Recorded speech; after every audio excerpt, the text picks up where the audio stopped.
Le sans gluten, c'est plus qu'un régime à la mode. Alors, le gluten, c'est quoi? C'est une protéine qui est contenue dans 5 céréales: le blé, l'orge, l'avoine, l'épeautre et le seigle. Le problème, c'est que cette protéine, elle a été génétiquement modifiée et qu'elle est difficilement assimilable par certains. Donc, si vous êtes intolérant, il faut supprimer totalement ou partiellement le gluten de vos assiettes et pratiquer quelques exercices. Alors le problème quand on est intolérant et qu'on a mangé du gluten, c'est qu'on a une sensation de ballonnement, on ne le digère pas évidemment et ça fait mal au ventre. Alors voilà un petit exercice pour atténuer ces douleurs. Vous mettez sur le dos, bien relaxé, dans un endroit calme.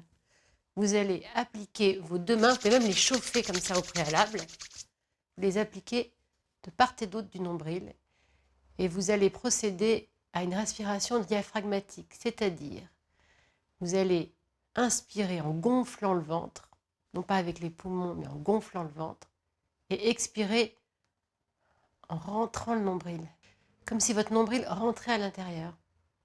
Et vous allez le faire plusieurs fois pendant au moins 5 minutes. Vous allez voir, ça va vous détendre, et ensuite ça va atténuer vos douleurs dans le ventre. Je vous montre.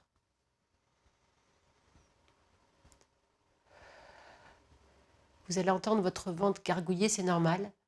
Il n'est pas content.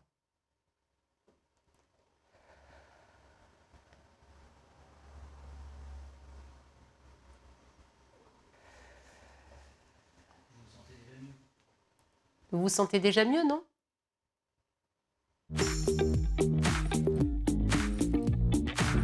Manger sans gluten, c'est de plus en plus facile. D'abord parce que les magasins nous en proposent et puis il faut savoir que c'est facilement substituable au quotidien. Par exemple, il n'y a pas de gluten dans le riz, dans le soja, dans le millet, dans le sarrasin ou dans la châtaigne. Ça veut dire que même si on est intolérant au gluten, on peut se faire des petits desserts délicieux.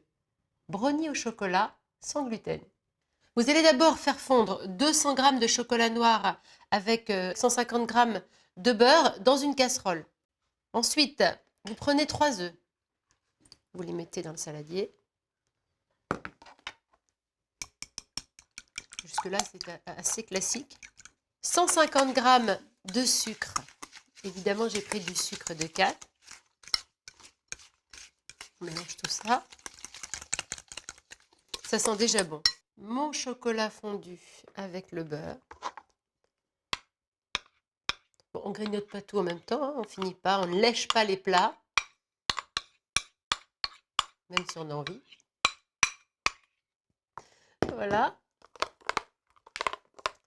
Et là, une fois que j'ai un mélange bien homogène avec le mélange chocolat, beurre, les œufs, le sucre, je vais rajouter la farine. 100 g de farine. Alors, ce n'est pas de la farine de blé, évidemment, sinon il y aurait du gluten. Là, c'est de la farine de riz. Donc, toujours délicatement.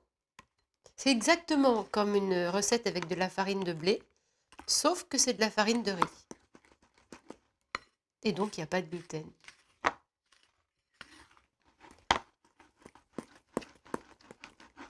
Donc ça fait un brownie classique. Et nous, ce qu'on veut, c'est qu'il y ait un petit peu de croquant. Alors, on rajoute des noix. Alors, comme c'est un petit peu épais, vous les émiettez ça entre vos doigts. Voilà. Voilà, vous le mettez dans un plat recouvert de papier cuisson, 25 minutes à 170. Et voilà ce que ça donne. C'est joli, non? Vous pouvez rajouter encore ce que vous voulez d'ailleurs dessus. C'est ça qui est gourmand. Et surtout, vous avez compris, hein, là on a remplacé la farine de blé par de la farine de riz, mais on peut le faire aussi avec de la farine de châtaigne ou de la farine de sarrasin. De toute façon, il n'y aura pas de gluten et surtout, on va se régaler. Trop bon. À très vite.